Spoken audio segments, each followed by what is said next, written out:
Greetings. When thinking of North Korea, the common image that come to mind globally are its nuclear and missile programs. North Korea has often been labeled a rogue state due to its continuous nuclear weapon tests and missile launches. Moreover, it has recently dispatched troops more than 10,000 strong in Ukraine-Russia war. This month, we will take the time to examine North Korea's military capacity and actions from regional and global strategic perspectives.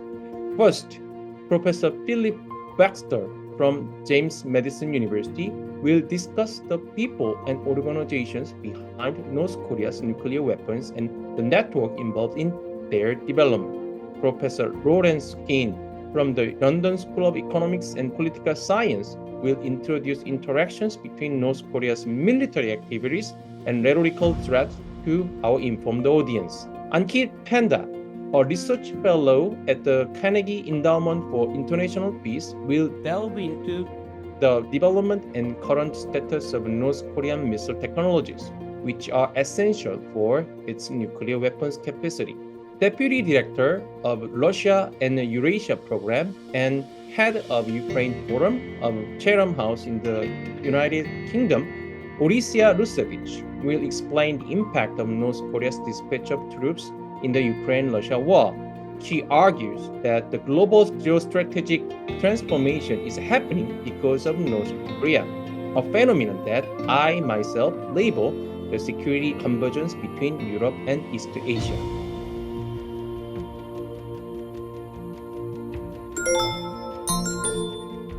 All right, Dr. Baxter, and then you have 15 minutes, and then I think it's after that we will have a short Q&A discussion session. Okay, it's all yours. Thank you for the invitation. My name is Phillip Baxter. I'm an assistant professor with James Madison University in Harrisonburg, Virginia. And this research looks at the kind of nuclear related networks within North Korea and looks at both the international collaborations as well as the domestic collaborations, kind of visualizing and mapping out the ecosystem and organizations that exist to support the tacit knowledge or the kind of the hard to gain knowledge related to the nuclear fuel cycle. So that includes information such as computer science or concrete engineering, not just kind of nuclear physics, but all of the things that would support a nuclear industry. And so this was done in collaboration with several authors here on my slides and with the support of the Korea Foundation. So in this presentation, I'm going to look at kind of what are these ecosystems, how are they organized? What are the kind of differences between international and domestic? How do they kind of organize themselves? How do they function? What are some of the key characteristics around the North Korean nuclear sector, especially as it relates to nuclear weapons? So as you can see on this next slide, hopefully, there we are. This is kind of the key motivating question my colleagues and I undertook, was looking at how has North Korea attempted to acquire intangible technology, right?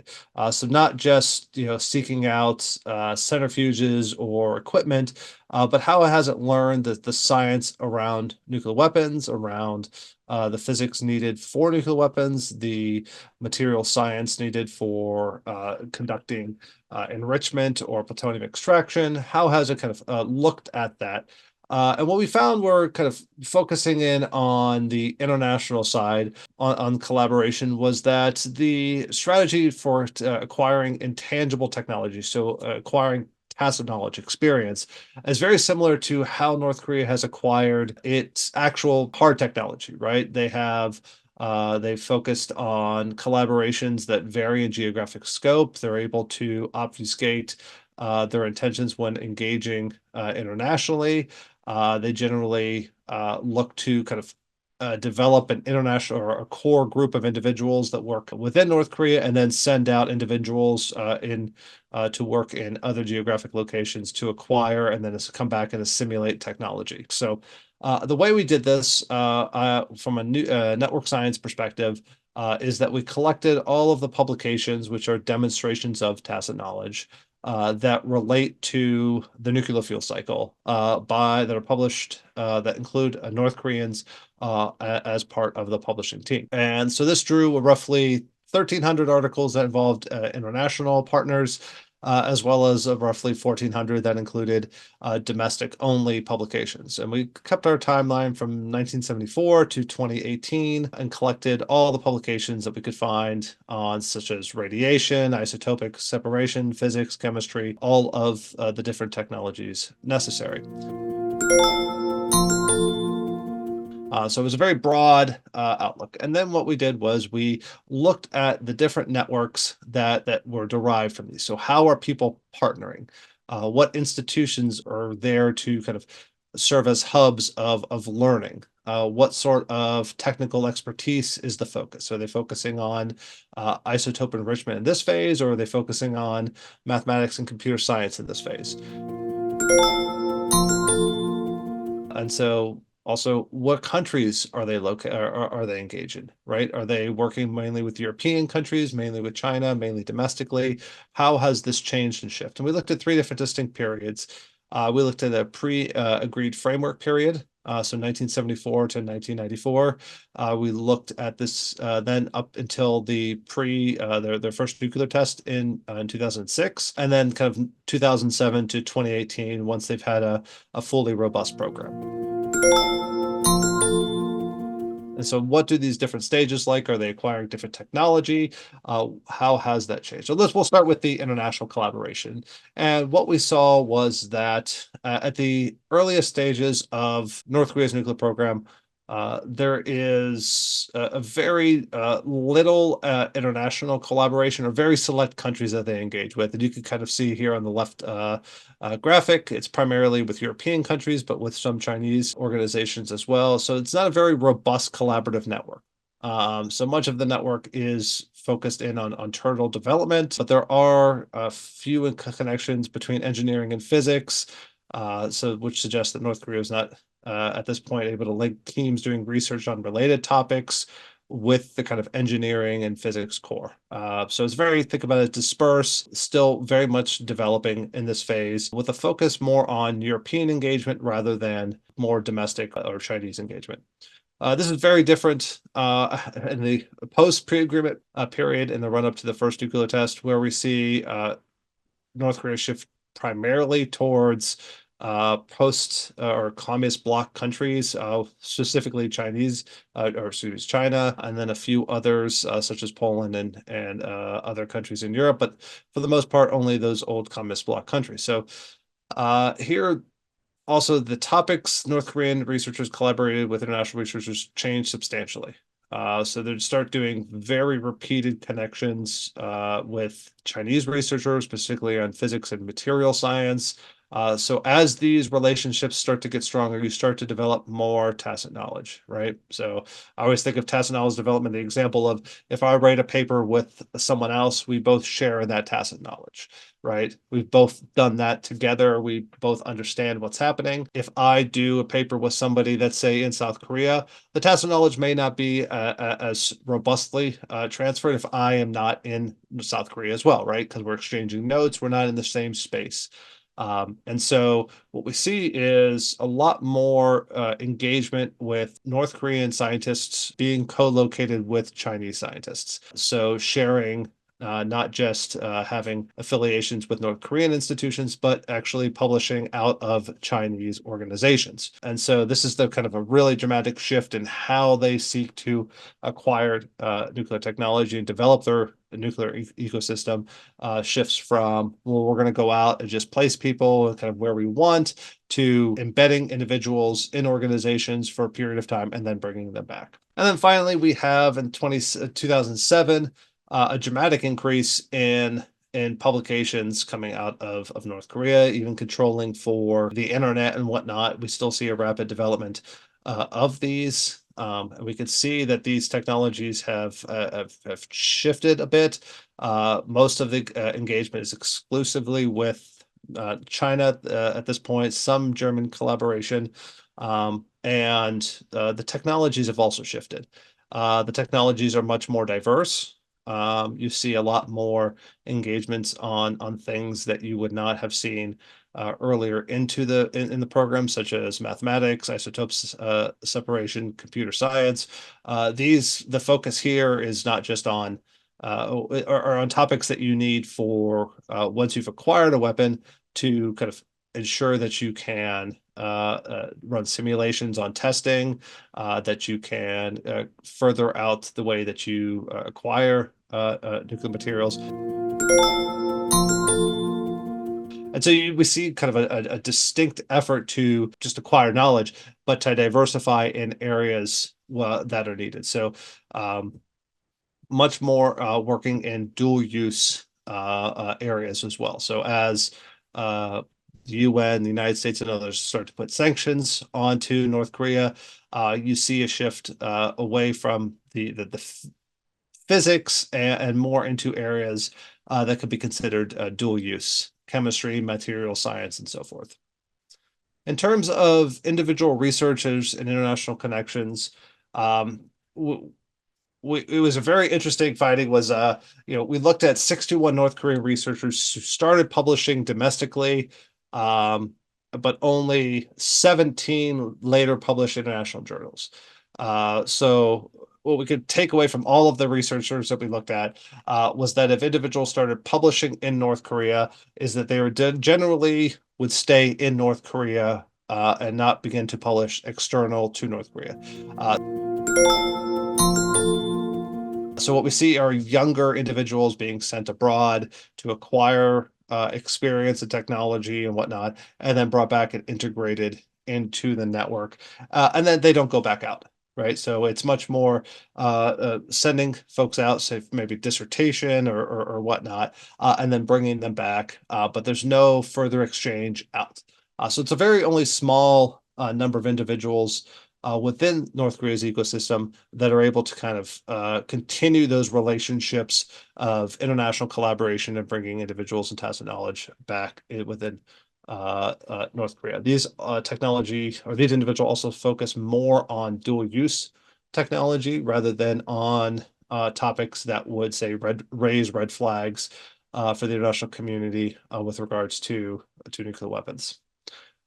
In terms of where are the key institutions, the Department of Energy Science, Kim Il-sung University, is the primary hub for knowledge and for organizing of international collaboration within North Korea. We could see in some of the previous graphs, if you scroll back, you can see in some of those organizations you can see are listed in this green. We've highlighted the ones that are important for having hosting and collaborating with North Korea. Primarily, you'll see Kim Il-sung University as well as some other Chinese universities, but not a lot within North Korea in terms of within their nuclear sector doing this work. Additionally, research who shifted from domestic journals to international journals in collaboration with foreign researchers had a lower median time between domestic and international journal publication.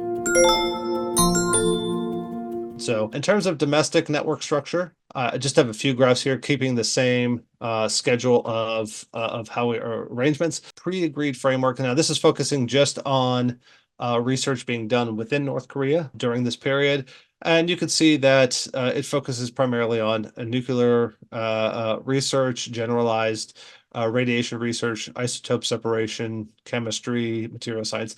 These are the topics that are necessary at the outset of a program to start to develop the basis for, say, understanding the nuclear fuel cycle for extracting plutonium from spent fuel and so forth. So this is not uncharacteristics of all nuclear programs. Having looked at these networks across globally across all countries that have proliferated, this is similar to all of their structures and should not raise red flags. And you can see that in kind of the focus of where the technology is on engineering, physics, plasma science, all understandably a focus for those countries that would want to seek out nuclear weapons. The second period, we can see a much greater collaboration domestically within radiation isotope separation and nuclear studies. I would say that this and no presence of technologies related to enrichment. So And this kind of aligns with how how North Korea sought out its nuclear material. Is during this period we could see a dramatic shift into collaborations related to isotope separation and the technologies related to that field, right? In the final phase, we continue to see an expansion of these fields, and I would say that there's much greater collaboration within North Korean domestic networks than initially anticipated, or rather, that there are cross-topical discussions more than we've seen in other countries. That said, most of the networks related to kind of nuclear research are not robust like 20, 30 person teams. They're typically 2 to 3 authors on a paper. They typically have one person that is the foundation who kind of is the organization or the pivot point by which most of the research is done, and that's it. So there's not a big spirit of, hey, let's have everyone involved in the lab. It's more focus on 1 or 2 individuals publishing, and the rest of the team, or if there is a team, not having their names on papers, not having that tacit knowledge kind of identified. So that is for those. These are just domestic. In terms of conclusions and implications in kind of the nuclear-rated ecosystem, North Korea continues to be kind of a siloed research community. While there is some cross-pollination in research domains, most of the teams, like I said, are small. Individuals that do leave the country and are published generally don't publish as much when they return to North Korea. That said, there is a greater publication. There are more connections, so a greater tacit knowledge base is being created. The strategies used by North Korea to kind of establish these networks and to develop their tacit knowledge has shifted over time, and that is in response to kind of the sanctions that have been put in place and other efforts by the international community to start to attempt to stop their progress. They continue to obfuscate where possible the nature of North Korean involvement in research. An example of this would be an individual that identified as a North Korean publishing as a Chinese affiliated author, but without providing North Korean affiliations, and also changing their name slightly to mask their identity. That is one strategy. They're also embedding the research more directly into relevant strategic topics of research collaboration and more in fields that are a bit more generalized, so the dual use fields, rather than focusing on, say, enrichment or plutonium extraction technologies. It's more material science as related. So I will go ahead and stop there, and I would like to thank you for your time. Well, I mean, I think this is a pretty interesting, findings from the academic and policy perspective, and I think it's so the evolution of North Korean nuclear science research and then development, it's pretty amazing. And then it's as far as I understand, North Korea actually tried to get a lot of technology transfer in the form of human exchange from the very beginning.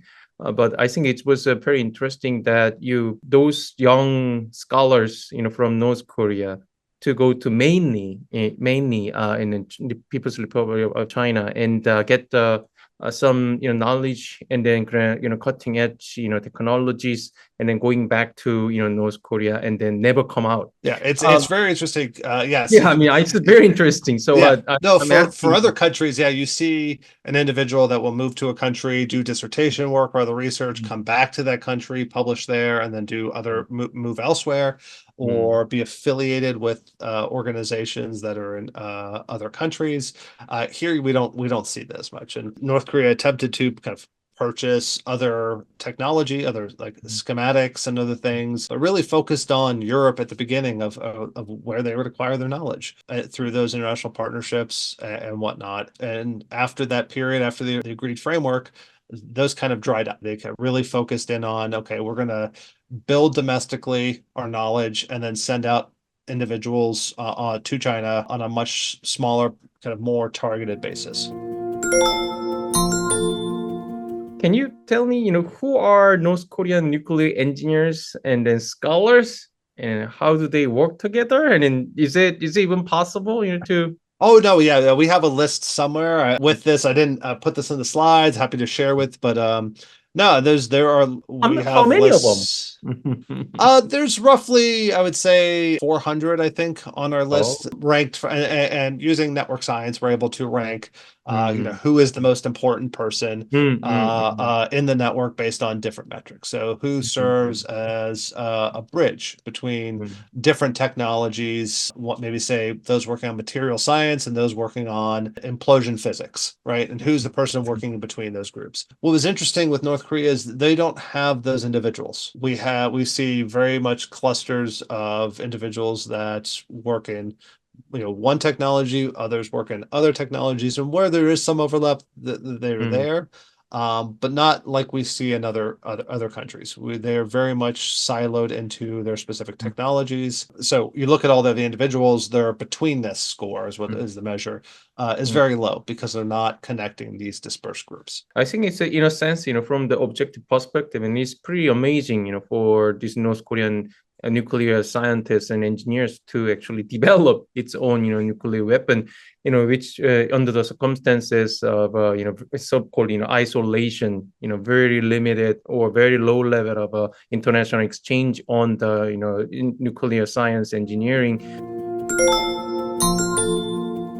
Yeah, I mean, recently, North Korea and Russia actually have pseudo alliance treaty, and then that was publicized widely, and then concerning many watchers of Korean Peninsula and North Korean nuclear politics, and I mean, based upon what you researched for from this academic international and domestic epistemic community or Mhm. network on the nuclear technology and development. What kind of technologies does North Korea can the get from Russia counterpart? And then I think it's you have been working on this politics of technology of nuclear weapons. So there are many areas North Korea direly need Mhm. to get. I think it's Russia actually at least expressed the willingness to share the technology with North Korea. What are the primary the dimensions of this nuclear technology from Russia to North Korea? Yeah, I would say so. It's really interesting how North Korea has developed its nuclear program over time. In that, Russia was one of the first to help it develop nuclear infrastructure back in the 50s and 60s. First to help develop that technology, but it kind of took a step back, and China then stepped in. And then as China or as North Korea kind of moved forward with its nuclear program, China really was seen as distancing itself from North Korea a bit in many regards. However, not on the technology exchange, which is Mm, interesting, right? You don't see a drop off in individuals co-publishing with those in China, and so that's kind of an interesting, like, okay, yeah, we're gonna push back a little bit on North Korea from a political side, but not on the technology side. mm, And I think in mm, terms of kind of technology exchange with Russia moving forward, we're seeing a lot with regards mm, to North Korean sale of technology to Russia for its war in Ukraine. mm, But we're not seeing as much in collaboration on the science side. If there was going to be more of that, I would say it's probably going to be on the safe handling, building mm, in what's called mm, PALS systems, mm, so passive controls for their nuclear weapons. That's something that we've worked with other countries. The United States, the United mm. States has worked with other countries that have sought out nuclear weapons. That's right. Is okay, yeah, you have their weapons. We acknowledge that, but we are going Mm, to help you integrate PALS systems in them so that they become more secure mm, in them. So that's something that I believe there's the not classified information. Believe the U.S. did that with Pakistan in mm. the 2000s. I think it's you explained about this evolution or formation of the nuclear science R&D ecosystem in North Mhm. Korea. Do you think it will be sustainable, for foreseeable future? Yeah, as an authoritative government, it's very interesting to see that they even got this far. We look at, say, the case of Iran. Iran was much slower than North Korea in its development. Mm, Its scientists were even more siloed than North Koreans, and the progress has been slower. Right, they've not built out the robust ecosystem. So if from a political perspective, if we start to see accidents, we start to see mishaps or a lack of development, perhaps that that class loses ground a bit. If they do, that's the loss of tacit knowledge. It'll take years to redevelop. I mean, the nuclear program for North Korea took almost 40 years. And so building up that tacit knowledge again would slow further development, further improvements. And what you worry about now is, they figured out how to enrich, they figured out how to extract plutonium, how to build the bomb. What we need now is to have safe, secure weapon systems. If you start to remove that tacit knowledge, that becomes more accident prone, right? That's one of the big concerns is accidental launch, mishaps, those sorts of things. Okay, thank you so much. No and then problem. it was pretty intriguing, talk at the same time, the Q&A and a discussion session with you, Professor Phillip Baxter. Thank you so much one more time. Excellent. Thank you so much.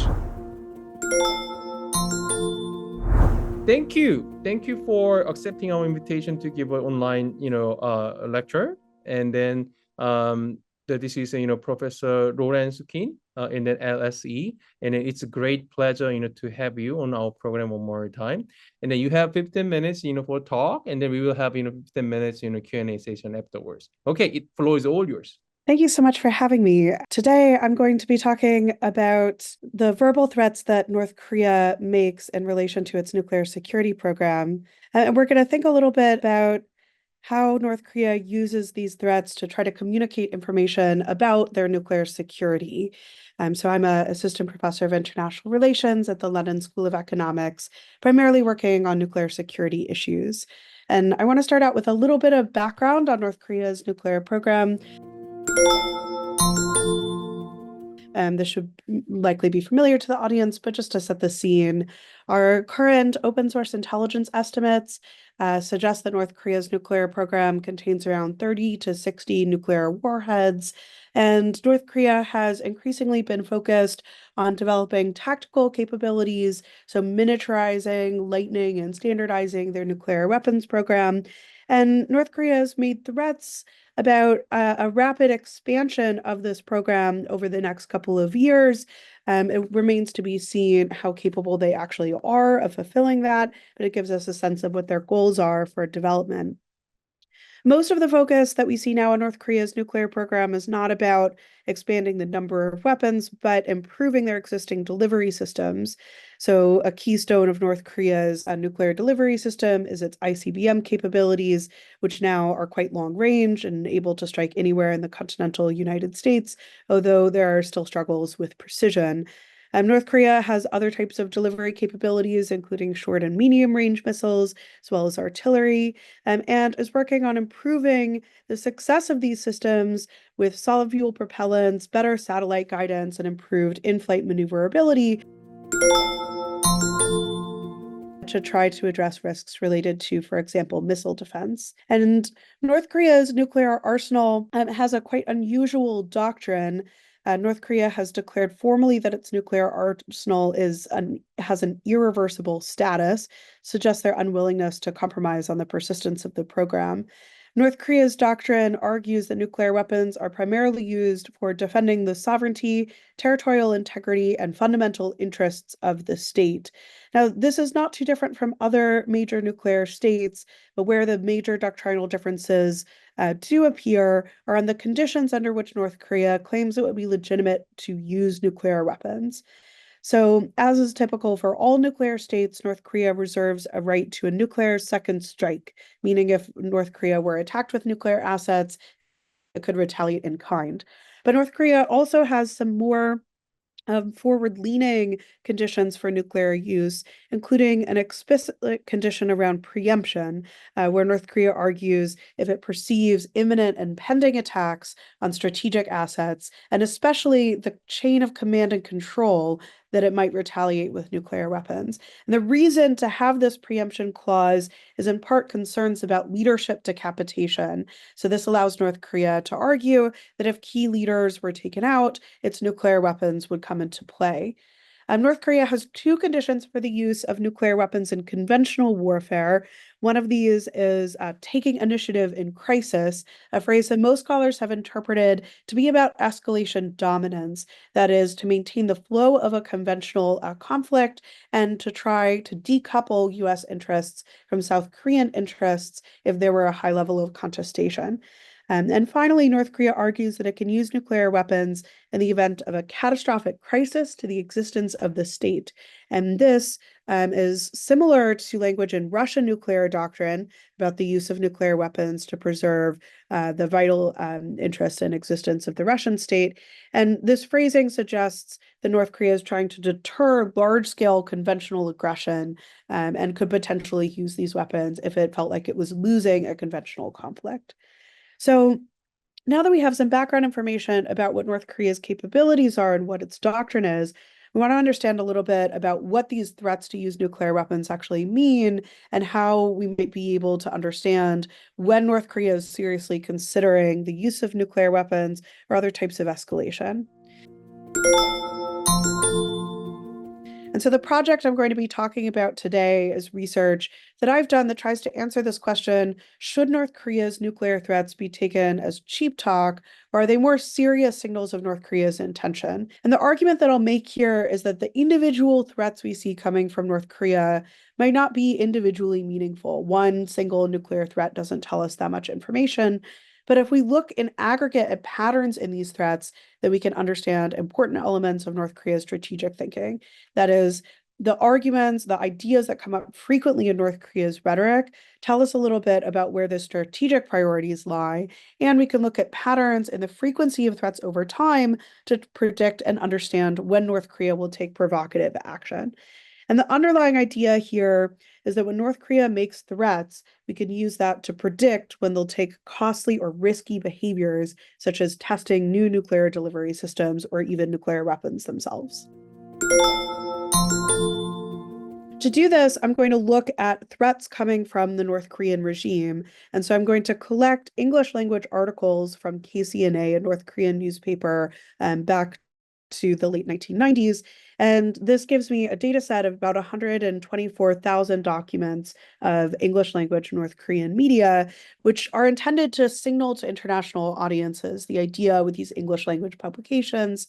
So they're going to be read by analysts abroad, and many of these are particularly targeted at an American audience. The closeness of KCNA with the regime tells us that there's some intentional communication going on here, although of course it's not a perfect relationship. And then we're going to look at how those affect provocations, so looking at cross-border military incidents, as well as nuclear provocations, so that's mostly nuclear tests and missile tests. To identify from those KCNA articles when North Korea makes threats, I use a machine learning technique that automatically processes the rhetoric and sorts it into various categories that come up frequently in North Korean media.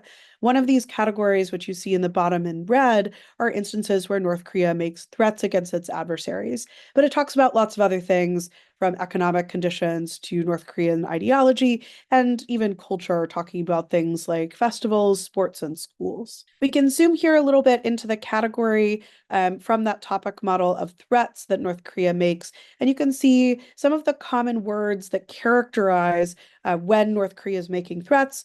You see that many of these are aimed at the United States, but they also use militaristic language like nuclear, military, war, etc. So to validate that this method is actually identifying threats, I use a process where I assign articles to the topic that they most closely match, and then I randomly sample and hand code, so qualitatively, analytically read and analyze articles that my algorithm thinks are threats, and it turns out that 100% of the articles that are sampled that the machine learning process expected to be threats, in fact, contained threats. And so I have some examples of the types of threats that North Korea makes here. So we have an if-then type threat, such as even a single shell dropped on the Korean Peninsula might lead to the outbreak of a new world war, a thermonuclear war. And we also have implicit threats that are a little more vague or don't have specific trigger conditions, like this one. We consider the US no more than a lump which we can beat to a jelly anytime. So what triggers North Korean threats? I find two main topics that appear frequently in this rhetoric. The first has to do with joint military exercises. So just over a third of North Korea's threats speak about various joint military exercises, sometimes naming specific exercises, like you can see here the reference to the Full Eagle and Freedom Guardian and Focus Lens series of exercises, whereas others may talk more generally about interoperability and exercises that occur primarily between South Korea and the United States, but also in response to more multilateral exercises that South Korea participates in. Almost half of the threats that North Korea makes are explicitly nuclear threats. So North Korea suggests that they'll use nuclear weapons, and they focus on areas of contestation that make their nuclear arsenal vulnerable. So one area that comes up quite frequently are North Korea's concerns about preemption and preventative action that the ROK or the United States could take. So, for example, almost 21% of North Korea's threats are in response to concerns about preventative action. And so we can see part of the core goal for North Korea's nuclear arsenal is to try to stave off these potentialities. So what does the rhetoric actually have to do with North Korea's behavior? Are these threats just empty threats, or do they tell us something about what North Korea is going to do? Well, I argue that North Korea makes many threats. In fact, my data finds that on average, North Korea makes 48 English language threats in KCNA every month. What I do find is that patterns in when these threats occur have a lot to do with what North Korea's actual behavior is. So we can see here a graph that on the x-axis shows us the distance from a provocation that has to do with nuclear weapons or nuclear delivery vehicles. And on the y-axis shows the mean number of articles in KCNA that day that would contain threats against North Korea's adversaries. And what this figure is showing us is that in the ramp-up period before provocative action, North Korea is increasingly likely to make a higher number of threats, and that those threats peak right before North Korea takes one of these provocative actions and then declines in response to that behavior. Now, the reason to do this is for North Korea to communicate to its adversaries that it's unhappy with the status quo, that there's some triggering factor that creates strategic anxiety in North Korea and may demand some sort of action to demonstrate resolve and try to, in the sort of American terminology, restore deterrence on the Korean Peninsula. So it's not just the case that these two patterns move together, that threats and provocations occur simultaneously, but also that these threats precede and therefore have a signaling component that has to do with patterns of provocations. So for example, we can use the number of articles that KCNA includes making threats per month to predict whether or not North Korea is going to engage in a nuclear-related provocation. So we see here on the x-axis the number of articles per month where North Korea makes threats, and on the y-axis, the likelihood that the month includes a provocation. You can see that as we get more and more articles coming out of KCNA that make threats, North Korea is increasingly likely, up to a sort of plateau point at above maybe 100 threats per month, North Korea is increasingly likely to engage in some sort of provocation.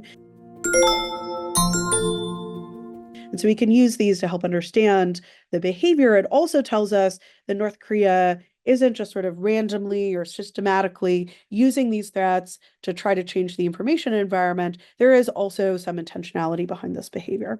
We can use a similar approach using regression analysis to predict not just the concurrency of threats and provocations, but also the linear pattern of behavior. And so we can see, for example, that threats predict not only whether a provocation will occur in the same week, but are actually better predictors of whether or not we'll see provocations in the following week. And we can change this period of time. The research that I'm referencing as I talk today uses all sorts of variations, everything from trying to predict 1 day out to maybe 10 days out, 14 days out, a month out. And we find the same pattern of behavior. A standard deviation increase in the number of threats increases the probability of a missile or nuclear provocation by somewhere between 11 and 19%, depending on the model that we use. So what I want to reiterate here is that we can view these threats, which come quite frequently and might otherwise look a bit like straw men, maybe that North Korea is crying wolf, or doesn't really have any particular direction. We can actually analyze these threats systematically to try to reveal information about how North Korea perceives and responds to their threat environment. So the content in aggregate of North Korea's threats will point more regularly to key areas that North Korea is thinking about in their strategic analysis, and in particular shows areas of vulnerability for the North Korean regime. They're quite concerned about military exercises, in part because they demonstrate a closeness between South Korea and its allies that would be necessary or at least extremely helpful if South Korea were to end up in a conflict with its northern neighbor. And in addition, we see frequent focus on challenges to North Korea's nuclear program, both related to preemption, but also defensive action like missile defenses that could undercut the effectiveness of North Korea's nuclear capabilities. And it's not just the content of these threats that matter, but patterns over time in when and how many threats North Korea is making. So though threats are frequent, frequency patterns reveal when North Korea has higher levels of resolve and is willing to take more risky actions. That is, North Korea makes threats when they feel vulnerable, and this is also the process that leads them to engage in risky provocative behaviors such as testing missiles or even testing nuclear weapons. And the result of that is that we can use threats to systematically predict North Korea's provocations. And we can see that this rhetoric coming out of North Korea, these threats, although they're quite common, although any individual threat may only tell us so much about North Korea's thinking, this rhetoric that looks really cheap can actually be meaningful if we can analyze it in a systematic and scientific way. So I'll conclude there, and I'm happy to take any questions you might have about North Korean threats or provocations. Thank you. All right, great. Dr. Sukin, great and a very succinct and scientific research. I like that very much. You've been using machine learning technology, and that actually fits into this the description of scientific research in political science these days. Thank you. And then I have a few questions related to your lecture. And more say policy dimensions. You are emphasizing policy implications for that. So what is policy implications for the South Korea and the United States? The North Korea actually seriously use signaling tactic to aggregate level, not individual probably. So it's a more signaling accumulate about 10 days and 1 month. Then South Korea and the United States and Japan and the People's Republic of China should notice this is going to something happen. So what's the implication for that? So there are several key implications here. One key takeaway is those who are analyzing North Korean behavior should in fact pay attention to these signals. This isn't new. Lots of military State Departments read North Korea's rhetoric. I think it's often difficult to see the forest for the trees, so to speak, and understand what North Korea is actually saying. I offer a methodological approach, I think, to kind of look in aggregate and see what's referenced most frequently. Now, what does that help us understand? It helps us understand what North Korea sees as the key vulnerabilities in its own military strategy. And that gives us different pathways for moving forward. So, for example, if North Korea is very concerned about preemption, about surprise attacks, then that means it's important when actions are taken from the US or South Korea that could have a risk of that sort of surprise attack or preemption activity, that there is some effort made to communicate that these are defensive maneuvers, that these sort of apocalyptic scenarios that North Korea is imagining are not in fact going to happen. So to give a concrete example, one of the things North Korea often talks about when they talk about their concern on military exercises is that military exercises close to the border are actually covers for an incoming invasion. And other elements of my research suggest that when the same exercises are conducted offshore, they're conducted further away from the border, then North Korea's reactions are much quieter to those exact same activities. Right? So if an exercise is being conducted for interoperability purposes and doesn't require, say, detailed knowledge of terrain near the border, moving those exercises physically can help relieve some of that pressure and reduce the likelihood of miscalculation or maybe even accidents, escalation, and that sort of behavior on the North Korea's side.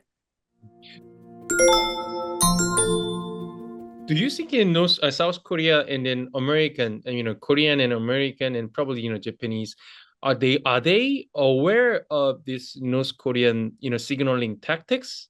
So I think there are mixed views within the sort of scholarly and intelligence communities here. I think there's a tendency to suggest that North Korea is not actually revealing its intentions, even if they are trying to signal that they're unhappy, that it's strategic and that they're trying to manipulate the behavior of their adversaries. And to some degree, this is true, right? You signal in order to try to stop some event from happening. There's a deterrence component to this signaling. What I'm arguing is that this isn't some random program of manipulation. If it were, what we would expect is the same degree of vitriol for every exercise. North Korea would always sort of escalate to its maximum possible rhetoric. And that's not really the case. North Korea is making these very extreme threats, but how many they make, how extreme they are, how condensed they are, that's varying. And that sort of variation doesn't really have any purpose other than signaling real intentions. So I think we have to maybe go a little bit further than some previous analysis has said in suggesting that the signaling is not just a manipulation tactic, but that there are also real security concerns. Right? And we might think of North Korea as facing this particularly intense security dilemma. They have, from their perspective, threats on all sides, which they constantly have to be vigilant about. And so they have this very tight incentive to try to make sure that they are monitoring and communicating about those threats at all times. But because of the intensity of that threat, the intensity of the rhetoric, it's easy to kind of dismiss this behavior as maybe just an unusual quirk of a particularly aggressive regime. From comparative, political, methodology point of view, and do you see any other comparable cases in other parts of the world?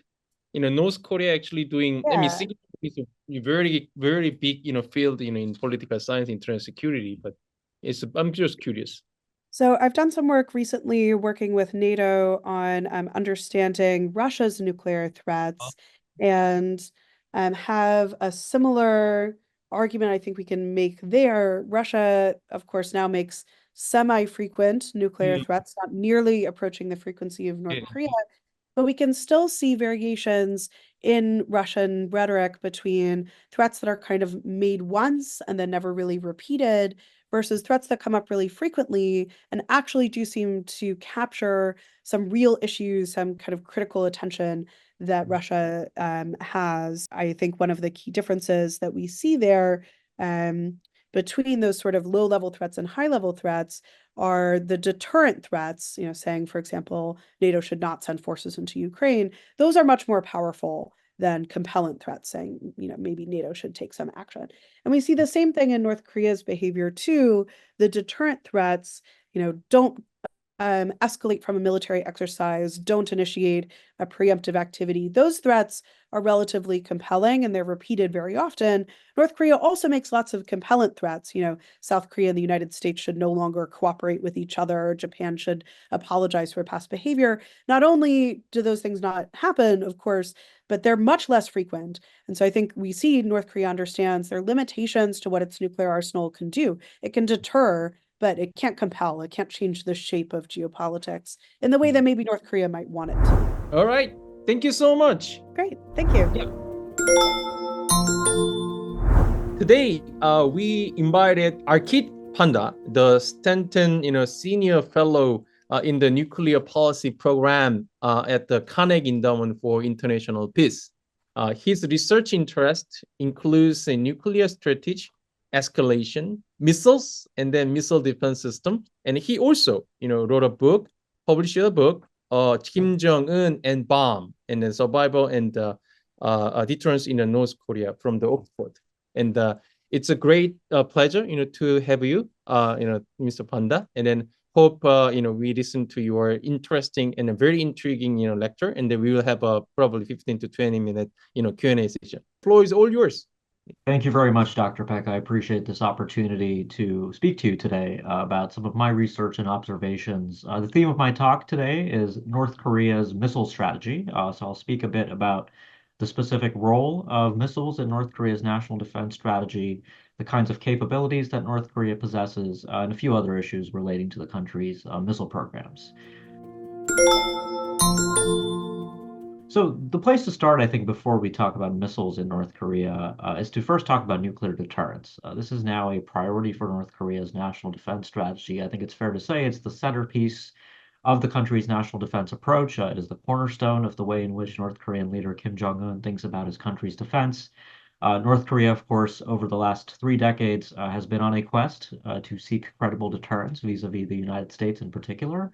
And over the last several years, Kim Jong-un has largely accomplished that objective, accomplished it in a fairly viable way. He's gone about demonstrating to the United States that North Korea possesses intercontinental delivery systems. These are long-range missiles that are designed to travel across the globe to potentially hold at risk targets in the continental United States. But at the same time, Kim Jong-un has also built a diverse nuclear arsenal, which also comprises nuclear-capable missiles that can be launched from submarines, nuclear-capable missiles that are shorter range, that are designed to hold targets on the Korean Peninsula, in South Korea, and in Japan, and other parts of the Indo-Pacific region, to include Okinawa, Guam, Hawaii, also at risk with nuclear weapons.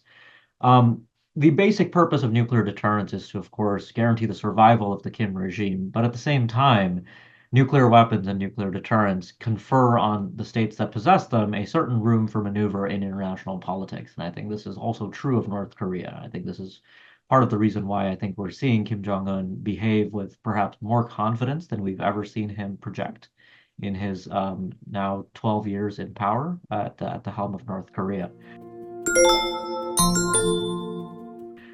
So making nuclear deterrence work, of course, requires credible capabilities, credible military capabilities. And this has really been central to the way in which North Korea has thought about its missile forces over time. Today, in 2024, heading into 2025, North Korea remains in the process of a missile modernization process. This is broadly part of its nuclear and military modernization. The modernization agenda was broadly laid out by leader Kim Jong-un in January 2021 at the 8th Party Congress of the Workers' Party of Korea, when Kim Jong-un outlined many objectives for his missile forces. He talked about qualitative improvements, improving his missiles, making them better, making them more precise, more lethal, more responsive, and at the same time also pursuing a quantitative modernization, which includes, of course, the expansion of the country's missile force, and most importantly, perhaps, the pursuit of nuclear fissile materials to build new warheads to go on those missiles. But for the rest of my talk, I'll mostly focus on the missile systems. I should also note here, of course, that we are in a new strategic environment in Northeast Asia today, where North Korea is rapidly deepening its partnerships with new countries, most prominent of these being the Russian Federation. Russia's longstanding policy in the aftermath of the Cold War, after the Soviet Union collapsed, was a policy of equidistance towards Seoul and Pyongyang.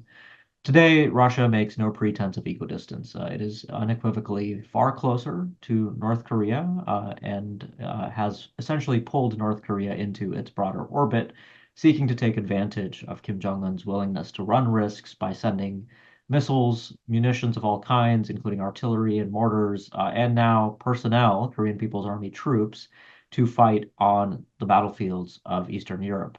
Specifically, North Korean troops appear to be now present in Russia, fighting alongside Russian soldiers in Kursk. But this, of course, raises the obvious question about what exactly are the North Koreans getting in return. And I'll get to this in a moment as well. So let's zoom out for a minute. Missiles are not uniquely a North Korean predilection. Every nuclear-armed state today around the world favors missiles as their primary delivery system for choice. What is a missile? A missile is simply a means of delivery for a given payload that makes use of a rocket booster system. You have ballistic missiles and cruise missiles. To simplify things a little bit, cruise missiles are best thought of as essentially uncrewed aircraft without landing gears. They often use very much the same propulsion principles, at least. They fly within the Earth's atmosphere, but North Korea primarily relies on ballistic missiles for nuclear delivery. These are designed to elevate payloads, in many cases, to outside of the Earth's atmosphere, then allowing them to head towards their target, relying on nothing more in many cases than atmospheric drag and gravity.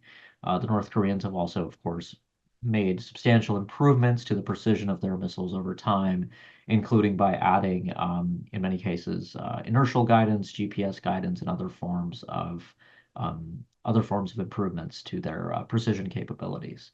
Now, this has, of course, made North Korea's nuclear capabilities more threatening and more lethal, but at the same time, it does contribute to the country's broader conventional modernization as well. And I think this should not be forgotten when we talk about North Korea's missile capabilities.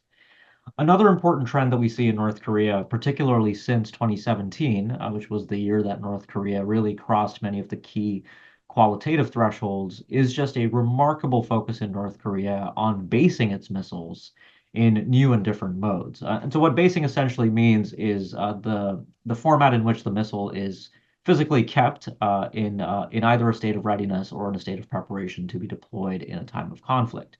And so North Korea releases its missiles from road mobile systems. These are essentially large trucks that can carry missiles around the country. The North Koreans have shown that they can launch missiles from submarines. They have even put missiles on rail cars. At one point, they even launched missiles from an underwater submerged pontoon in an inland lake, demonstrating, I think, to the United States and South Korea just how challenging the problem of targeting these missiles might become in a time of war. All of this in cumulative is designed to make North Korea's nuclear forces and missile forces more broadly a lot more survivable, essentially making them impervious, or at least more impervious to a disarming strike attempt by South Korea and the United States. I think the North Koreans understand that in a time of war, it would be important for South Korea and the United States to combine their resources and efforts to try and locate every North Korean missile, every North Korean nuclear warhead, and attempt to destroy them so as to limit damage against their own societies. The North Koreans are making this task more difficult day by day. On that particular note, my opinion is that this task that the U.S. and South Korea have set out to accomplish is essentially going to be out of reach, I think, for the near future. Let's move on a little bit to missile testing and missile launches from North Korea. This, of course, is a vexing issue for many of our friends in South Korea in particular who describe these launches as provocations. And certainly they are illegal. They are prescribed by UN Security Council resolutions. That is undeniable. But the North Koreans push ahead anyways. They are undeterred by international law and the requirements of UN Security Council resolutions, and because nuclear deterrence is central to their national defense, they feel a compulsive need to continue launching these missiles.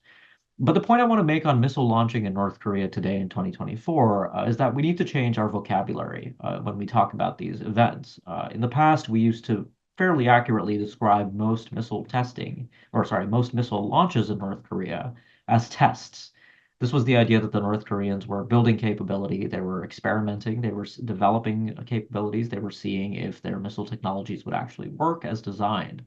Today, that does not really appear to be the case. The majority of North Korean missile launches since 2022 onwards have actually not been tests, they have been exercises. And I think this really underscores the degree to which North Korea has become a very capable possessor of missile technologies in general, and is now operationalizing its missile capabilities to contribute to both conventional and nuclear deterrence through operational exercises. From a policy perspective, the missile launching problem in peacetime is a difficult one for the US and South Korea, because I would actually make the argument that we as an alliance don't have a very useful deterrence toolkit for dealing specifically with the problem of peacetime missile launches. Why do I say this? Well, I've made the point already that international legal obligations don't do much to deter the North Koreans. Neither do sanctions, nor are the threats of force against North Korea likely to be credible or effective. And so we have basically two toolkits when it comes to deterrence. We can either threaten punishment or we can deny benefits. Neither is convincing when we talk about peacetime missile launches by North Korea. We cannot, of course, threaten punishment militarily against North Korea. It's not credible. The US and South Korea would have to be incredibly risk acceptant. I think the North Koreans understand that that is not the kind of cost that they would suffer for testing missiles in peacetime. And by the same token, denial, which has an application in thinking about deterrence of North Korean armed attacks on South Korea, denial doesn't really give us a good toolkit for dealing with the missile launch problem either, because when the North Koreans launch missiles, even if those missile launches fail, they will benefit. They acquire data, they acquire diagnostics, they acquire very useful information to continue refining their missile capabilities over time. And so the way in which this problem must be dealt with ultimately is one of, first of all, compartmentalizing missile launches in peacetime from the broader challenges that we face with North Korea as a US-ROK alliance, which is, of course, the prospect of North Korea initiating a deliberate conflict on the Korean Peninsula, which is the primary concern, I think, for the United States. The US and South Korea, I think, ultimately must be vigilant to changes in North Korea's approach to nuclear deterrence and missile capabilities in general. Now, I've been watching North Korea for a long time, and the good news is I do see more continuity than change in North Korea's strategic direction when it comes to nuclear weapons capabilities. What is, of course, concerning is Kim Jong-un's apparent growing confidence, which I think is in part a function of the greater confidence that Kim has in his own nuclear and missile capabilities. I think this is giving North Korea the room for maneuver in international politics that I think Kim Jong-un has potentially long sought. Kim is, of course, responding to geopolitical changes in Northeast Asia, and in the world more broadly, adapting to a period of great power competition between the US, Russia, and China. Before I conclude my remarks, though, I want to just underscore a few other points that I think speak to North Korea's adapting or the ways in which North Korea is adapting to this new environment. North Korea continues to have serious security concerns that I think do influence the ways in which it is operationalizing its missile strategy. I've referred to this before in this talk, but I do want to emphasize that the primary concern that North Korea has when it comes to deterrence and dissuasion more broadly is the scenario of a conventional attack against the country that results in the end of the regime. This is something that the US and South Korea explicitly promised North Korea if it ever uses nuclear weapons. And so Kim Jong-un has addressed this in a number of ways. In September 2022, North Korea revised its nuclear doctrine, for instance, to threaten the automatic and immediate retaliation against South Korea and the United States with nuclear weapons, even in a scenario where Kim Jong-un was killed or removed from power or North Korea's nuclear command and control systems were otherwise interrupted. At the same time, I think we see evidence that North Korea is adapting its command and control practices to ensure that Kim Jong-un can exercise control over his missile forces and his nuclear forces. The best way to think about command and control for non-experts, at least non-experts in nuclear weapons, is that they are the central nervous system of any nuclear force. It doesn't matter how good your missiles are, how reliable your nuclear warheads are, if you don't have the command and control systems to ensure that you can maintain control of those weapons, to have access to resort to their use when needed, and to also at the same time ensure that those weapons are never used accidentally or without authorization. I think both of these are important priorities for Kim Jong-un. Finally, let me close by just talking a little bit about the complementarity that I see between North Korea's intercontinental forces and its shorter range theater forces. There was a reason that Kim Jong-un did not declare his nuclear deterrent complete before 2017. 2017 was the year when North Korea demonstrated ICBMs. The fundamental challenge for the North Koreans was, how do you resolve and project deterrence messages to South Korea and the US forces on the Korean Peninsula, while at the same time deterring the United States, which is a global superpower with nuclear capabilities, half a globe away? And the answer to that problem for the North Koreans was intercontinental weapons. But at the same time, intercontinental weapons aren't going to be the ones that the North Koreans choose to employ at the start of a nuclear conflict. Those will be the shorter range systems. And so for the North Koreans, both components of their broader strategic deterrence approach remain central. And so we can't really disentangle the ICBMs and the short range capabilities. They are part and parcel of the ways in which the North Koreans conceive of their missile strategy and their nuclear deterrence strategy more broadly. So, Dr. Peck, I think I will stop there, and I look forward to engaging with you in a discussion. Thank you. right. Thank you for your concrete and detailed, lecture on this, North Korea's missile, technology and then missile, capacity. Then, my first question might be, how do you, I mean, for our, the audience is informed public.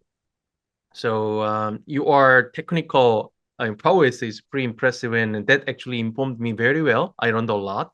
But how do you evaluate the North Korea's missile capacity level in terms of the other countries? I mean, level of probably it's not probably the United States or Russia, probably not China. But which country can you compare with North Korea? That's a very interesting question. I mean, I would say that we underrate and underestimate the North Koreans at our own peril. I think it's difficult to draw direct comparisons between the North Korean program and other countries. There's a lot of peculiarities in North Korea. The North Koreans have, by some counts, I think, more active missile development programs, or at least prototypes, than most other countries. I mean, they simply develop a variety of missiles in ways that really don't appear to be economical. But I think in many ways, the North Koreans exhibit sophistication in some regards that might be on par with countries like Iran, like Pakistan, India, and other countries that have possessed missiles and nuclear capabilities for quite a bit of time. Of course, the evidence we have does still have limits, although I have to say the debris that's been recovered from Ukraine, where North Korean ballistic missiles have been used, including newer North Korean ballistic missiles, does, of course, allow us to get some interesting insights about how these missiles have performed and how the North Koreans have gone about procuring components, including from overseas, to build these missiles. But overall, I will say, for the purposes of deterrence, missiles don't have to be perfect, right? This is a centerpiece of the debate, particularly in South Korea, about whether the North Koreans, for instance, have a reentry vehicle for their ICBMs, or whether their missiles are reliable enough to achieve their deterrence objectives. Deterrence is fundamentally not about the nuts and bolts of capabilities, although credibility does matter in that regard, but it's fundamentally the act of manifesting in the mind of your adversary the threat of essentially things going wrong in a time of war and in a time of conflict. And I think the North Korean missile force in aggregate is sufficient in its sophistication to accomplish that objective vis-a-vis both the US and South Korea, I would argue. Yeah, at the same time, it's missiles, ICBM and short and middle range missiles are meaningful for the deterrence because it has nuclear weapons. Nuclear warhead put on the missiles, and that makes the difference of North Korea's missile capacity and then deterrence capacity. But then my next question is going to be, how about South Korea? How do you evaluate missile capacity of South Korea so far in comparison with the North Korea and probably France or UK? So South Korea is incredibly impressive in its missile prowess. It is one of the most sophisticated non-nuclear countries with ballistic missile capabilities. South Korea has an array of short-range ballistic and cruise missiles with really impressive degrees of precision, which South Korea repeatedly publicly demonstrates to, I think, accomplish the credibility of its own deterrence vis-a-vis North Korea, communicating to Kim Jong-un that in a time of conflict, that South Korea will be able to find Kim personally, that South Korea will be able to destroy North Korean missiles. The problem still, I think, for South Korea is not the actual missile itself, right? I think we know that South Korean missiles are very impressive in what they can accomplish. It's all of the enabling technologies and associated military tasks that factor into what experts call the kill chain. The kill chain is this.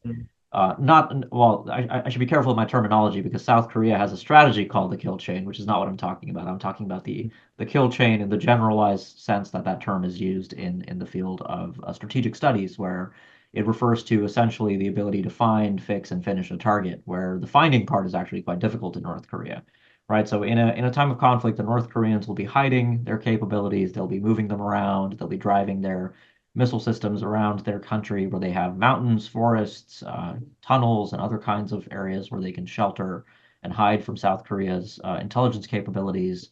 But the problem for South Korea will fundamentally be finding the targets. And once the targets are found, the South Koreans can strike them with a fair degree of reliability. But that task is quite difficult. And this isn't just a problem for South Korea. I would argue that this problem of finding North Korean missiles, mobile missiles, in a time of conflict is going to be very difficult for the United States as well, and likely will remain intractable. And I actually don't expect that even artificial intelligence capabilities, which are starting to get quite a bit of interest, including in South Korea, will be able to rectify this in a time of war, at least not at a high enough level of probability. Yeah. South Korea's missile ambitions, though, I think have taken on an interesting character in recent years. South Korea is now building extremely large payload conventional missiles. The largest conventional payload missiles in the world today are fielded by South Korea, such as the Hyunwoo-5 and these other sort of accompanying missile systems, which are designed to penetrate deeply buried targets in North Korea as well. So we see on the Korean Peninsula, I think, two very different approaches to missile technologies and capabilities. But for both South Korea and North Korea, missiles are central to their national deterrence strategies and defense strategies. The problem that I would highlight, though, on the Korean Peninsula that does give me concern as an analyst who thinks about escalation in particular is, of course, the preemptive preference that exists in both North and South Korea, where in both countries' missile strategies, there is a premium placed on striking first. And that is a recipe for instability because it creates what the American nuclear strategist Thomas Schelling, for instance, once described as the reciprocal fear of surprise attack, where in a time of crisis, when A and B, we don't have to call them North and South Korea, but A and B, if A wants to shoot first and B wants to shoot first, both will be worried that the other will go first, which creates pressures to go first to avoid having the other go first. And so you can see how that can get quite dangerous. And so this is a problem that I think requires addressing. It is difficult, of course, to address this cooperatively with the North Koreans, given that the North Koreans have no interest in speaking with South Korea or the United States today. But the argument that I make is that essentially there are ways in which South Korea and the United States can adapt our approach to deterrence vis-a-vis North Korea without placing a premium on going first, essentially, in the way that we currently do. And then it just you just lead me to the next question again and again, and then but basically what you are saying, or the other experts on the missile systems and the missile weapon system and nuclear weapon system, basically the United States cannot do anything about North Korean nuclear and the missile technology development. Is it right? Technology development is very difficult at this point to roll back or limit. I think we can do something very important still, which is create friction for the North Koreans. And so I think that is essentially the purpose of our sanctions and counterproliferation efforts and export controls. I referenced the debris that we've recovered from Ukraine, where we've been able to look into North Korea's new missiles. We understand from that debris that the North Koreans are still very good at illicit procurement. They are procuring various components from the United States and other Western countries. And so the purpose of our broader counterproliferation approach to North Korea must be to make life difficult for Kim Jong-un. Sure. We're not going to deprive North Korea of the knowledge they've already acquired. And unfortunately, the knowledge they have already acquired is so sufficient, is sufficient to the point where they've even indigenized large parts of the missile supply chain. They are able to construct even large, fairly complex liquid propellant engines and solid propellant engines domestically with some inputs from overseas. But you mean Russia? From Russia, yes, but also from other countries. This is essentially technological prowess that predates the ongoing cooperation between Russia and North Korea, which I think we'll get to in a minute, but I think can lead us to dangerous territory if the Russians do decide to fully cooperate with the North Koreans in developing these capabilities.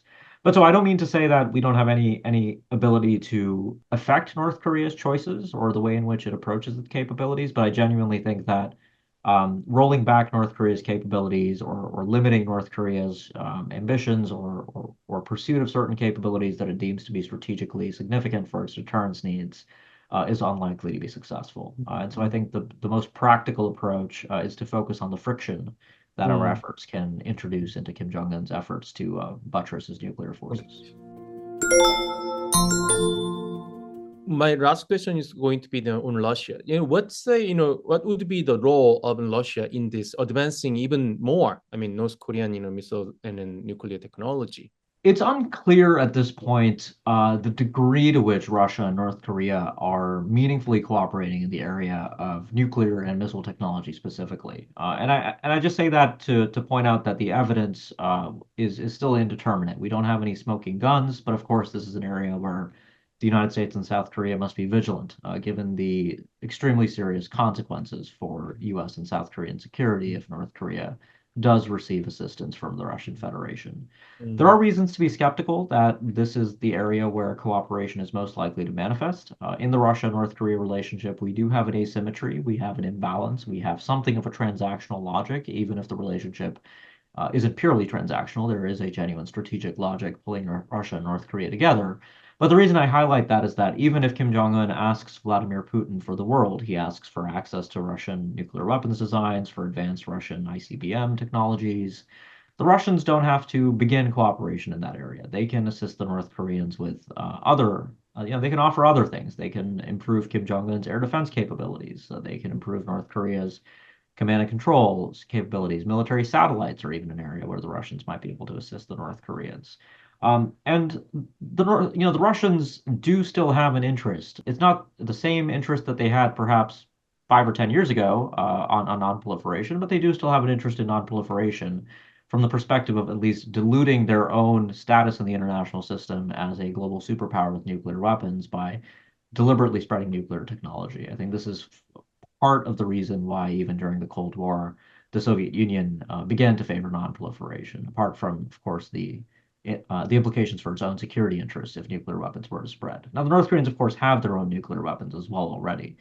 So I suspect you're going to see a push and pull here where the North Koreans are likely behind the scenes asking the Russians for quite a bit. The Russians, I do think, will cooperate in some areas, but in the most sensitive areas, strategic missile technologies, nuclear weapons, I think the pace of cooperation will still likely be fairly modest.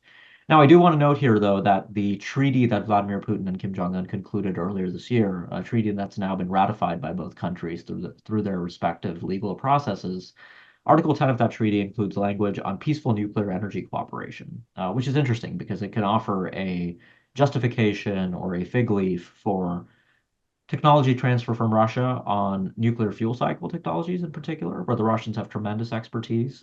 This could include, of course, helping the North Koreans with their gas centrifuge capabilities, which are essential for producing highly enriched uranium, which can be used in nuclear weapons. The Russians could even assist the North Koreans with experimentation with new, more efficient reprocessing techniques for plutonium. The North Koreans are, of course, building what we think is still an experimental light water reactor at Yongbyon. Russian technical assistance could also accelerate the entry into operation of that particular facility. So there are many ways in which this cooperation could substantially change the contours of how we've traditionally thought about North Korea's capabilities. But I still think the most likely area where we are going to see evidence of concrete Russian assistance is going to be in the area of conventional arms and potentially space. All right. Thank you so much. Thank you very much, Dr. Peck. All right. Today, we invited, very renowned, world-renowned, scholar and then policy analyst, Orysia Lutsevych, and who is a deputy director at Russia and the Eurasian program, and then head of the Ukraine Forum and a Chatham House. We are going to listen to, Orysia Lutsevych, the great expert, on the Ukraine's position, toward or perception toward, North Korea's dispatch of, troops to, Russia. Okay, the floor is all yours, please. Thank you very much, Dr. Pike. It's a pleasure to be here, and thanks for this invitation to contribute the insights as we see them from one of the largest land wars in Europe since the Second World War.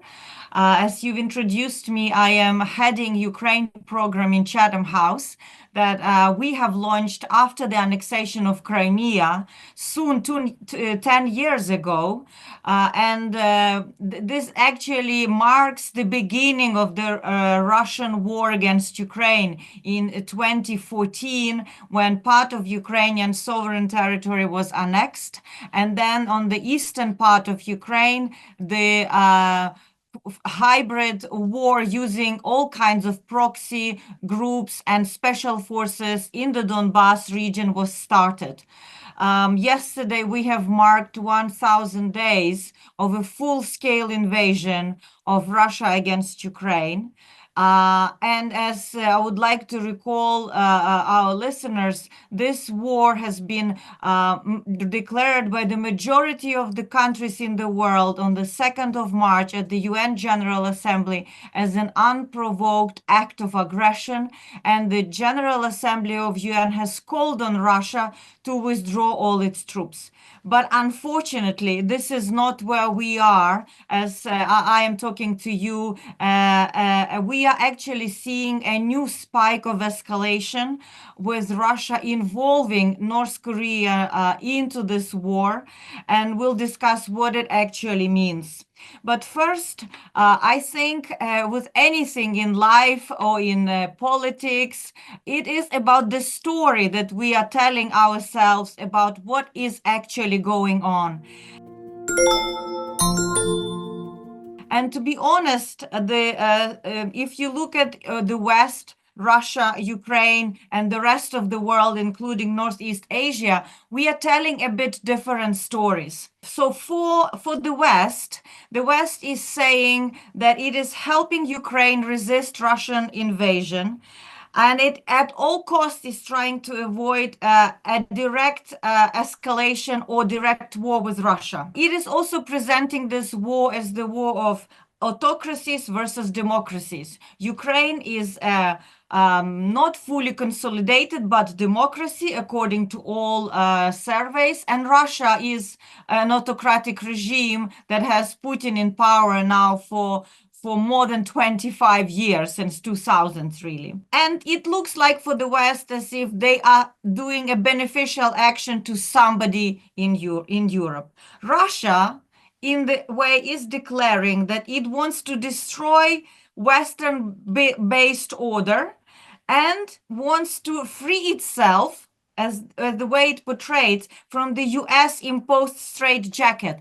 For some reason, Putin's regime has built itself on this confrontation against the West, and it declares that it must liberate itself from all the constraints as they see by US presence in Europe. And it wants to get Russia off the knees. This is the sentiment. It's a revanchist sentiment. But now they even reached further. They say we want to put the West on its knees. And this is the ideological war for Putin against Western principles, Western values, anti-freedom, imperial aggression, and it's legitimized by for the Russian publics as something that Russia is reclaiming what it belongs to Russia, like a correcting historical injustice, as if these lands in Ukraine are not Ukrainian, but they belong to Russia in the legitimate historical right. So you already see different stories between the West and the Russia. And now Ukraine, that is a victim of invasion, says that it is fighting the war of independence. It's an existential fight for Ukraine for the right to choose the future. And Ukraine is trying to convince that the outcome of this war matters for the whole of the world, that it is not just Ukraine, that if it loses on the battlefield, will be denied its sovereignty and it will be annihilated as a political nation. But if Russia prevails, we will have the emboldenment of the axis of revanchist autocracies from China to Iran to Russia to even Venezuela recently, as we have seen some statements, to some of the revisionist powers in Africa, to use force in order to change borders and in order to achieve their national interest and their objectives. So Ukraine is trying to say, this is not just about Ukraine, it's about the world order. And if we want to have any chances to coexist as free independent nations and prosper, we must restore basic rules of the UN Charter. Now, in the Northeast Asia, I think what you see, and you correct me if I am wrong, is that Russia is acting very recklessly to upset the balance that is already, quite fragile. That Russia, on one hand, is trying to meddle in the Chinese, as China sees it, sphere of influence, and tries to lure countries like Vietnam, North Korea into support for its aggression and into support for its confrontation with the United States.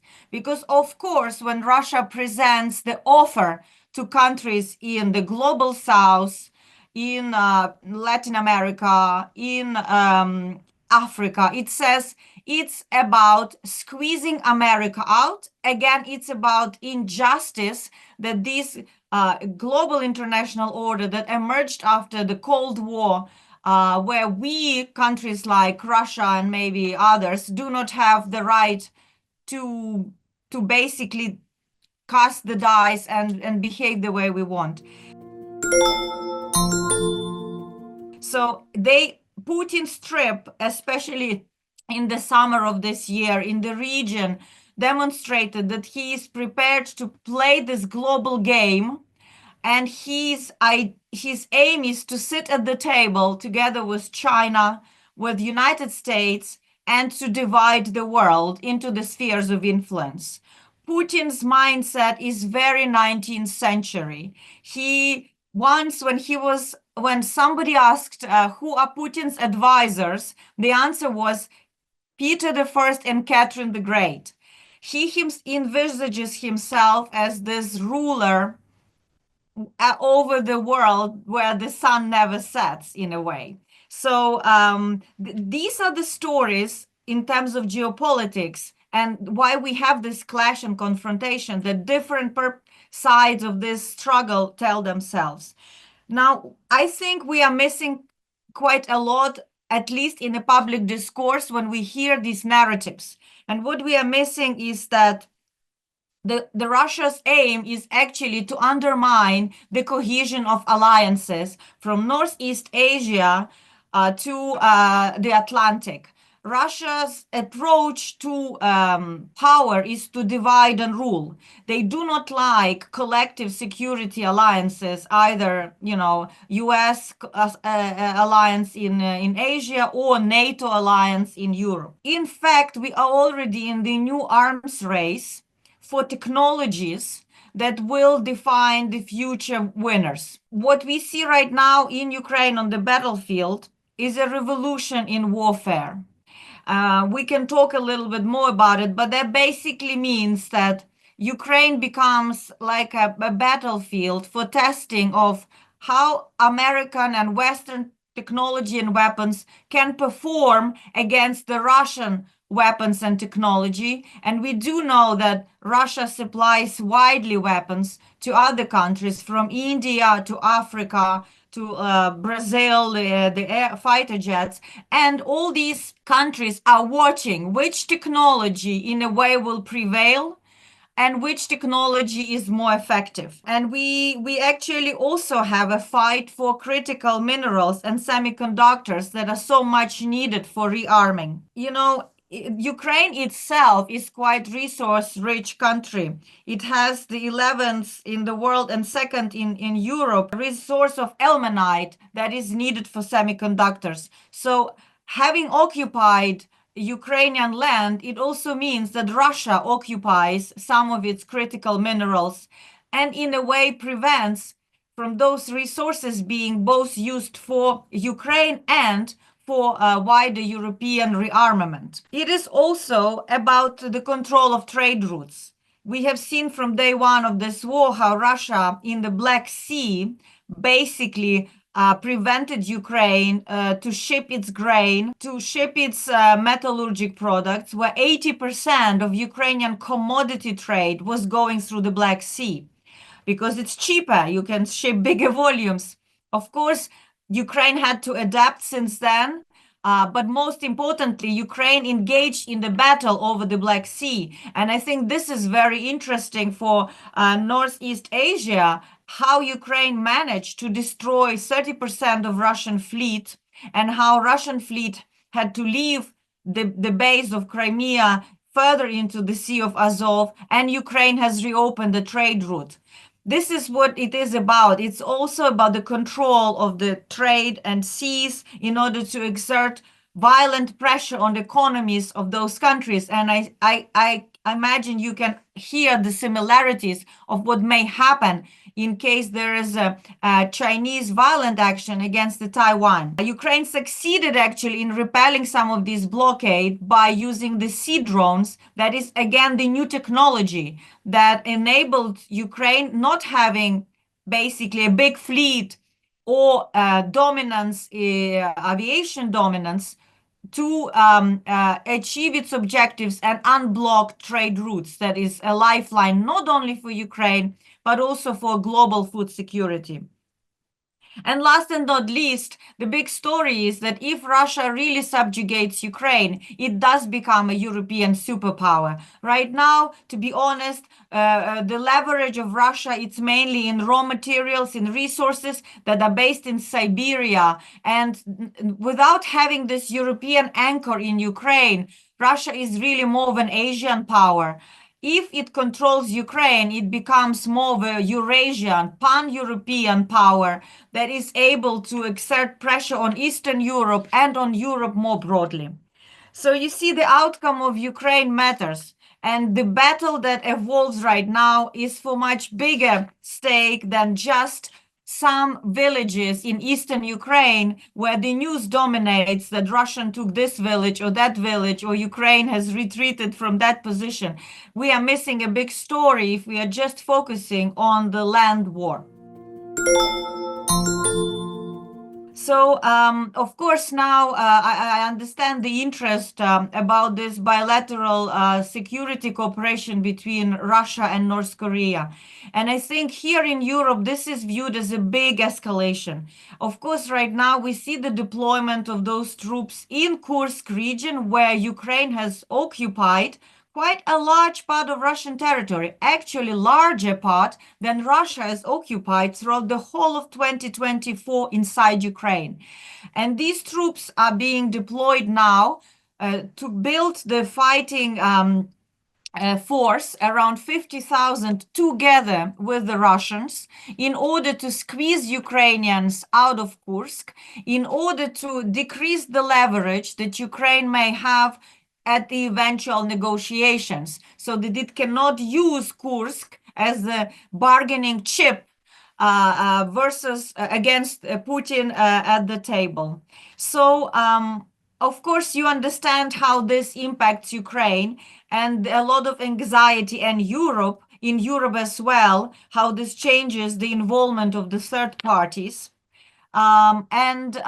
I've seen some reporting in public sources that this North Korean contingent may increase even up to 100,000. That is a very significant number, because if this first deployment goes unpunished and there's no retribution that neither North Korea nor Russia pays, then there will be emboldenment to use more and more.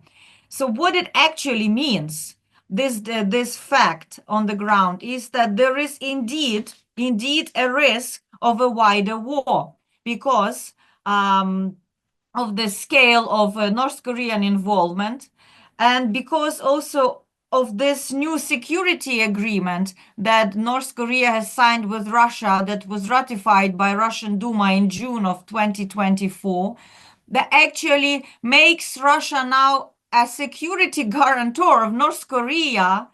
But as we know, that this bloc is very aggressive, unlike NATO, that indeed, after 3 years of one of the largest wars in Europe, is holding the line, defensive lines.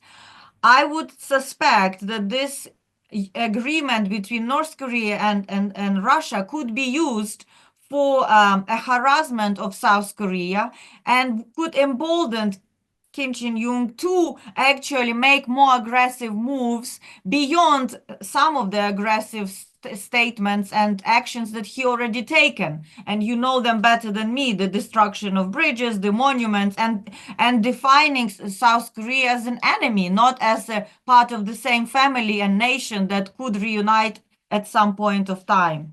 So that also means that these North Korean troops are getting combat experience against the American weapons and training the special forces and infantry in new warfare. As I have said, the warfare is changing. So that actually means that they may learn the drones, they may learn the electronic warfare. They have not been in combat since the 50s, right? So this is a new age of war. This is what they're getting from this. And of course, they are getting dangerous new technologies that I think we all should be aware that it could include satellite launch system, it could include nuclear submarine technology, ballistic missile technology. Putin and Kim are not doing it out of charity. There is a very transactional relationship between the two. And in addition to access of some of this technology, the regime in North Korea is getting quite significant financial payments to sustain its system, and it could amount to more than 300 million in US dollars for all these payments to the troops being deployed on the ground. And in a more cynical way, they also will be fed, by the Russians, and it will also relax some pressure on the humanitarian situation inside the North Korea. So, of course, China is also uneasy. I think there's unease in Beijing about this move. We can speculate because China is keeping very quiet, I guess, weighing its position. But I think they are dissatisfied that Putin is meddling in his region, and that is upsetting a special relationship between North Korea and China, where that basically allows Kim to build really not bilateral, but multi-vectoral policy. Previously, he was solely dependent on Beijing. Now, Putin is rolling the red carpet in front of him, and he is receiving him in Pyongyang. So this actually, I am sure, meddles and confuses Chinese cards. And also because of more reckless behavior of the two dictators, one in Russia and one in North Korea, Beijing is not able to go at its own speed. Because I think the pressure on reunification or military action against Taiwan in China is different than the pressure Putin faces in its battle against the West. So this actually complicates a lot of things, and also could escalate events in the region in case of a direct war over there. And last but not least, I think we should understand that the outcome of this war, if Putin's troops are defeated on sovereign territory of Ukraine, which right now Putin controls 20% of sovereign territory of Ukraine, that would have actually detrimental effects to his regime stability inside Russia, and by proxy, because now North Korea is also involved in this, into North Korean stability. That actually could open a new channels of policies for reunification, because if this axis of evil, so to say, is defeated in Ukraine jointly by the coalition of the willing, who sees the national security really threatened by this alliance, then we could, in a way, bring back time in joint, so to speak, and we could set more opportunities in motion for finally ending the war between North and South Korea. I am, as a Ukrainian, often given an example of a settlement between North and South Korea as an example for Ukraine. And my answer to that, it's not an ideal solution. First, because it only freezes the war and postpone it for the future, as I have said, is an opportunity and dangerous trajectory right now. But two, it also requires the stationment of American troops on Ukrainian soil, like they are in South Korea. And with Trump in the White House and with American isolationism, this is an unlikely scenario. So we shouldn't be proposing remedies that are actually a poison. So I will stop here and say that I'd love to hear your questions about it. And it's a very dynamic situation that will be evolving by day, and we all need to watch it very carefully. Thank you so much.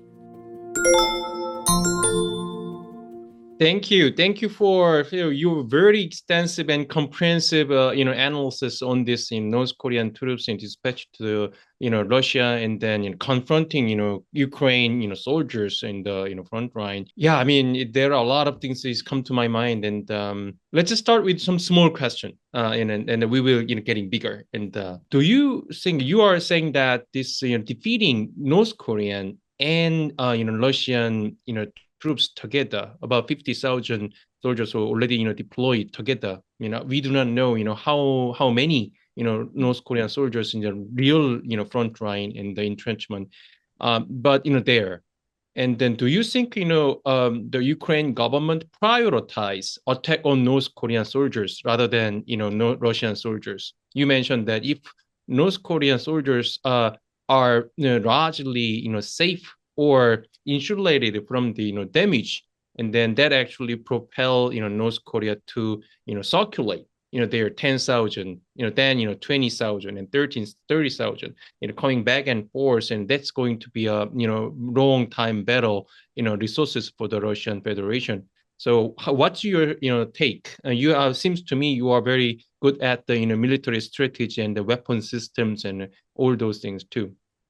Well, that is not my main specialization, just for the listeners. But of course, we all now have to learn the art of war and unfortunately become security experts, because the life around us becomes, unfortunately less and less secure. I think from the open sources that we see is that Russians are really, integrating North Korean troops into their force formations.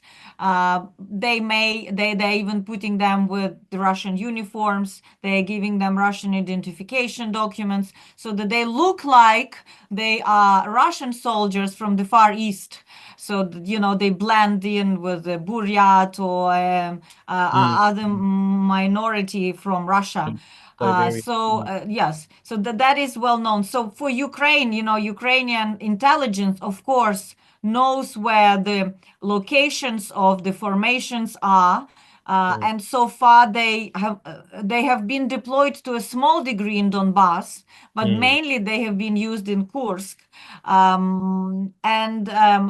I think what is significant after this deployment, that yesterday we have seen the first long-range strike by Ukraine using ATACMS, American long-range weapons, 300 kilometers, against the warehouses where reportedly there's materiel that North Koreans brought with them to fight against Ukrainian army. These warehouses were destroyed, and I think the list of high-value targets that Ukraine is providing to United States, because let's remember, this is a very, Ukrainians are trying to be very cooperative with United States because they understand the responsibility of a nuclear power like United States assisting non-nuclear state to defeat a nuclear state.